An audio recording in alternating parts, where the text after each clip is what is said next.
بسم اللہ الرحمن الرحیم۔ سورج غروب ہو کر کہاں جاتا ہے، راز سامنے آ گیا۔ اس سے پہلے کہ اگر آپ نے ہمارے چینل کو سبسکرائب نہیں کیا تو آپ ہمارے چینل کو سبسکرائب کر دیں، لائک اور شیئر کرنا مت بھولیں۔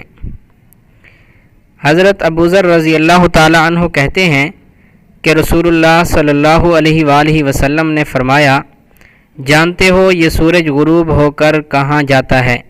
میں نے کہا، خدا تعالیٰ اور اس کے رسول ہی خوب جانتے ہیں۔ آپ صلی اللہ علیہ وآلہ وسلم نے فرمایا، وہ عرش تلے جا کر خدا تعالیٰ کو سجدہ کرتا ہے، پھر طلوع ہونے کی اجازت طلب کرتا ہے تو اس کو اجازت دی جاتی ہے، اور قریب ہے کہ سورج سجدہ کرے اور قبول نہ کیا جائے، اجازت طلب کرے اور اجازت نہ دی جائے، اور سورج سے کہا جائے کہ جہاں سے آیا ہے وہاں سے لوٹ جا، پس آفتاب مغرب کی طرف سے طلوع ہوگا۔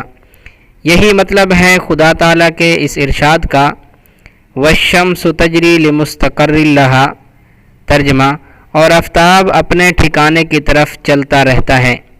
آپ صلی اللہ علیہ وآلہ وسلم نے ارشاد فرمایا، اس کی قرار گاہ عرش کے نیچے ہے۔